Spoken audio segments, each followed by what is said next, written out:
Hello friends, welcome to my science grow channel. आज हम class 10 electricity chapter का section 11.1 करेंगे। सबसे पहले हम असर्शन रीज़न क्वेश्चंस करेंगे।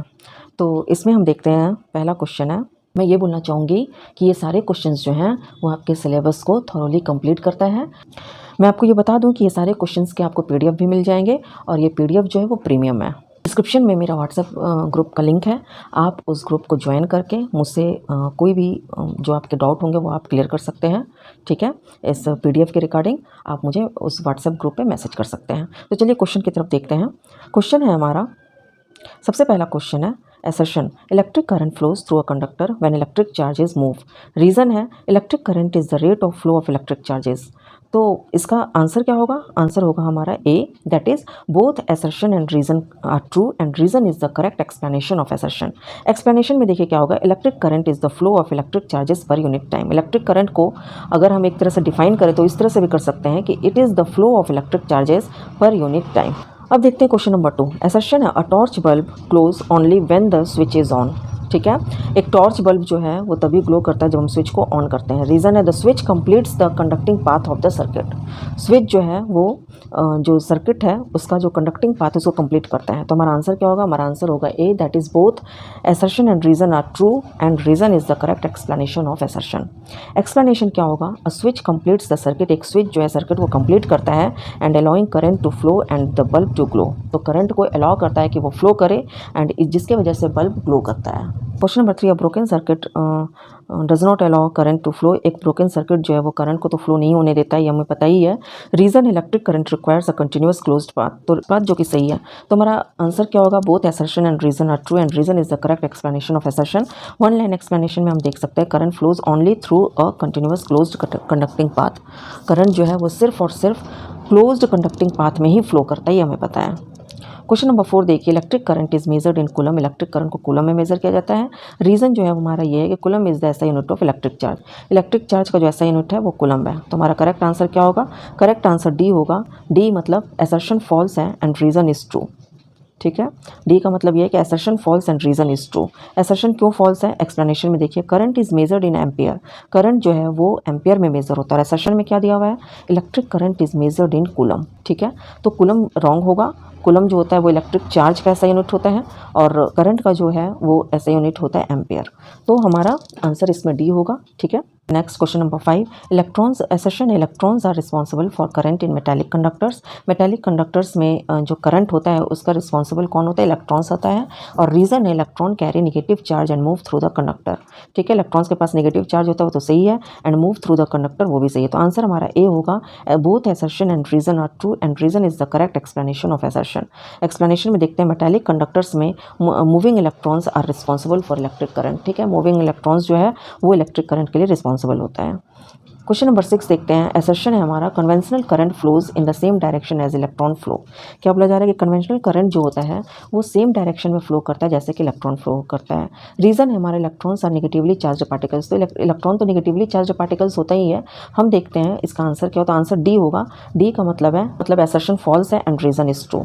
एक्सप्लेनेशन में देखें, असर्शन में क्या बोल रहा है? Conventional current flows in the same direction, जबकि एक्सप्लेनेशन में देखिए conventional current flows opposite to the direction of electron flow. ठीक है, अपोजिट डायरेक्शन में फ्लो करेगा तभी वहाँ पे क्या होता है कि करंट जनरेट होता है। जिस डायरेक्शन में इलेक्ट्रॉन फ्लो करता है उसके अपोजिट डायरेक्शन में कन्वेंशनल करंट जो है वो फ्लो करेगा। क्वेश्चन नंबर 7, असर्शन जो है an ammeter is always connected in series. Assertion में बोला जा रहा है कि एमीटर जो हमेशा सीरीज में कनेक्टेड होता है। रीज़न में है the same current must pass through both the ammeter and the circuit. Reason में ये बोला जा रहा है कि जो करंट है जो कि एमीटर और सर्किट के थ्रू पास होता है वो सेम होना चाहिए। तो हमारा आंसर होगा ए, यानी कि both assertion and reason are true and reason is the correct explanation of assertion. ठीक है, एक्सप्लेनेशन में देखते हैं, an ammeter is connected in series so the entire circuit current pass through it. ठीक है, क्वेश्चन नंबर 8 में देखते हैं। क्वेश्चन नंबर 8 है, असर्शन में है 1 ampere equals 1 coulomb per second. 1 ampere का मतलब है 1 कूलम पर सेकंड। ठीक है, ये जस्ट आप फॉर्मूला बैठाएंगे, I is equal to Q by T होता है। तो I का SI यूनिट हो गया ए एम्पियर, Q का SI यूनिट हो गया कूलम और T का SI यूनिट हो गया सेकंड, यानी कूलम पर सेकंड सही है, असर्शन सही है। रीज़न क्या बोल रहा है? Current is equal to charge divided by time. Obviously जब इस फॉर्मूला पे हम जो है वो उसका SI यूनिट पुट करेंगे तो हमें मिलेगा coulomb per second, ampere equal to coulomb per second. तो ये सही है, both assertion and reason reason are true and the correct explanation of assertion. ठीक है, एक्सप्लेनेशन देखिए, current is defined as charge flowing per unit time that is I is equal to Q/T। अब question number 9, electric current can flow even if the circuit is open. Reason है a closed conducting path is necessary for current flow. तो हमारा answer हो जाएगा D का मतलब assertion wrong and reason is right. तो ये असर्शन देख लेते हैं क्या बोल रहा है, electric current can flow even if the circuit. ये बोला जा रहा है कि सर्किट ओपन है तो भी इलेक्ट्रिक करंट फ्लो होगा, ये तो हमें पता ही है, बिल्कुल ऐसा नहीं हो सकता है। एक्सप्लेनेशन में ये लिखेंगे कि जब सर्किट ओपन हो गया तो वो पाथ को ही ब्रेक कर दिया, तो करंट तो वो किसी भी तरह से वो फ्लो नहीं करेगा। क्वेश्चन नंबर 10 है, असर्शन है smaller electric currents are expressed in milliampere and microampere. Assertion में बोला जा रहा है कि स्मॉलर इलेक्ट्रिक करंट जो है वो एक्सप्रेस होता है मिली एम्पियर में और माइक्रो एम्पियर में। रीज़न ये है these are smaller units of ampere. Reason ये है कि these are smaller units of ampere. तो क्या ये सही है? बिल्कुल दोनों ही सही है। Reason is the correct explanation of assertion. Explanation में देखिए milliampere and microampere, वो एम्पियर का स्मॉलर यूनिट होता है। क्वेश्चन नंबर 11 में असर्शन में क्या बोला जाता है, ऐसा unit of electric charge is ampere. ऐसा यूनिट जो इलेक्ट्रिक चार्ज का वो एम्पियर होता है, और रीज़न में ये है कि एम्पियर इज द ऐसा unit of electric current. Reason बोल रहा है कि इलेक्ट्रिक करंट का ऐसा यूनिट एम्पियर है, और असर्शन बोल रहा है इलेक्ट्रिक चार्ज का ऐसा यूनिट एम्पियर है। तो हमारा आंसर हो जाएगा D, that is assertion wrong, reason is right. Electric charge का जो है वो ऐसा यूनिट कूलम होता है, ये हम लोग पहले भी देखे हैं। असर्शन में ये बोला कि मेटालिक वायर्स में जो पॉजिटिव चार्जेस है वो करंट प्रोड्यूस करता है। रीज़न में ये है कि मेटालिक कंडक्टर्स में इलेक्ट्रॉन्स जो है वो चार्ज का फ्लो करता है। तो हमारा आंसर क्या होगा? आंसर डी होगा, असर्शन रॉन्ग, रीज़न राइट। ठीक है, तो असर्शन क्यों रॉन्ग है? मेटालिक वायर्स में current is due to moving electrons. Metallic wires में हमेशा करंट जो होता है ना वो इलेक्ट्रॉन्स के मूवमेंट के कारण होता है, ना कि पॉजिटिव चार्जेस के कारण। क्वेश्चन नंबर 14 में असर्शन में है a bulb connected in a complete circuit glows. अगर एक बल्ब को कंप्लीट सर्किट में कनेक्ट कर दिया जाए तो वो ग्लो करेगा। रीज़न ये है कि electric current flows through the bulb filament in a close circuit. ठीक है, रीज़न ये है कि इलेक्ट्रिक करंट जो है वो बल्ब फिलामेंट के थ्रू फ्लो करता है क्लोज सर्किट में। तो हमारा आंसर क्या होगा? हमारा आंसर ए होगा।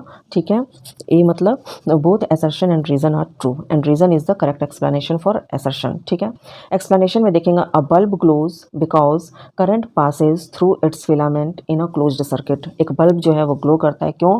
Because current passes through its filament, क्योंकि करंट जो है इसके फिलामेंट से पास करता है क्लोज्ड सर्किट में।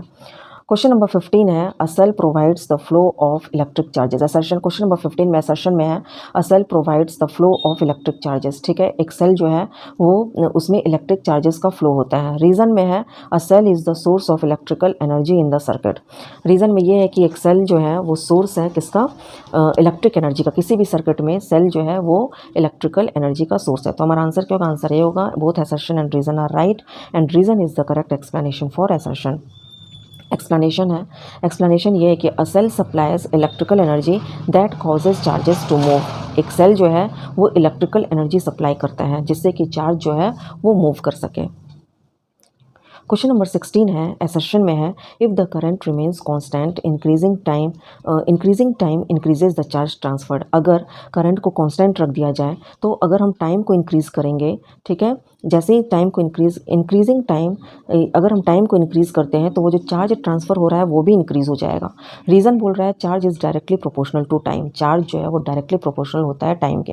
तो हमारा आंसर जो है वो ए होगा, both assertion and reason are true and reason is the correct explanation for assertion. क्योंकि ये तो फॉर्मूला से ही पता चल जा रहा है Q is equal to IT, मतलब Q डायरेक्टली प्रोपोर्शनल है I और T के। ठीक है, तो एक्सप्लेनेशन में वही ये फॉर्मूला लिख देंगे, for constant current charge transferred increases with time. Question number 17, assertion current is a scalar physical quantity और reason it has magnitude but no direction. तो हमारा आंसर हो जाएगा आंसर सी। ठीक है, सी का मतलब है assertion is right but reason is wrong. ठीक है, असर्शन में क्या बोल रहा है? Current is a scalar physical quantity, जो कि बिल्कुल सही है, लेकिन रीजन में क्या बोल रहा है? It has magnitude but no direction, जो कि गलत है। इसका जो है इसका कन्वेंशनल डायरेक्शन ऑफ फ्लो होता है, इसलिए रीजन जो है वो इनकरेक्ट होगा। रीज़न में ये बोला जा रहा है कि इसका सिर्फ मैग्नीट्यूड होता है, डायरेक्शन नहीं, लेकिन एक कन्वेंशनल करंट का जो है ना एक कन्वेंशनल डायरेक्शन ऑफ फ्लो होता है, इसलिए रीज़न जो है यहाँ पे गलत होगा और दैट इज़ वाई आंसर हमारा सी होगा, that is assertion is right and reason is wrong. Question number 18 है, असर्शन है 1 coulomb of charge contains nearly 6 into 10 to the power 18 electrons.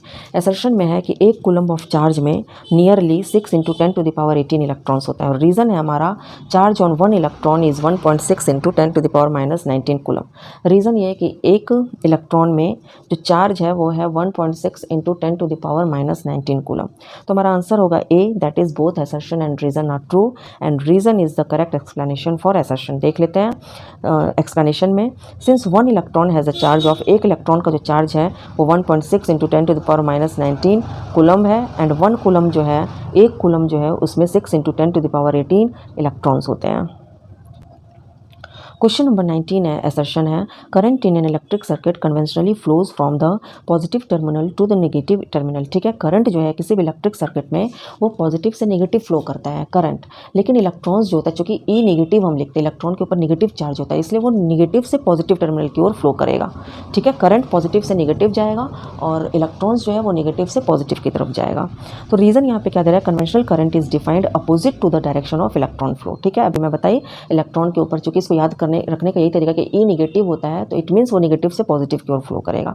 तो जो करंट है उसका जस्ट अपोजिट हो जाएगा, मतलब पॉजिटिव से नेगेटिव की ओर फ्लो करेगा। तो आंसर हमारा ए होगा, both assertion and reason are true and reason is the correct explanation for assertion. तो एक्सप्लेनेशन में देखिए, by convention current flows from the positive terminal to the negative terminal.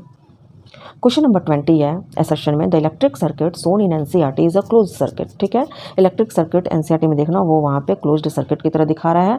अब reason इसका ये है कि it contains a cell, bulb, ammeter and plug key connected to form a continuous conducting path. Reason ये है कि इसके पास सेल है, बल्ब है, एमीटर है, प्लग की है, जो कि ये दिखा रहा है कि एक कंटिन्यूअस कंडक्टिंग पाथ है। तो हमारा आंसर सही, मतलब both assertion and reason are right. ठीक है, वो एनसीईआरटी में वो ड्राइंग बना हुआ है, इसलिए मैं डायरेक्ट एनसीईआरटी लिखती हूँ, तो उसमें देख लीजिएगा।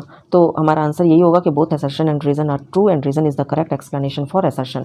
एक्सप्लेनेशन यही होगा कि the circuit shown is complete so electric current can flow continuously. Electric circuit जो है वो हमारा कंप्लीट है, इसलिए इलेक्ट्रिक करंट जो है वो कंटिन्यूअसली फ्लो करेगा। कंप्लीट सर्किट में इलेक्ट्रिक करंट कंटिन्यूअसली फ्लो करता है। ओपन सर्किट या ब्रोक सर्किट में इसमें क्या होता है कि सर्किट जैसे ही ओपन हो गया, करंट वहीं पर स्टॉप हो गया। तो अगर आपको मेरा ये वीडियो पसंद है, please like and subscribe my channel and जो हमारा प्रीमियम पीडीएफ है, इसके लिए कोई भी इंक्वायरी करना है तो वो मेरे व्हाट्सएप ग्रुप में आप ऐड होकर मुझसे पूछ सकते हैं। वो आपको चैप्टर वाइज भी मिल जाएगा एंड कॉम्बो भी मिल जाएगा।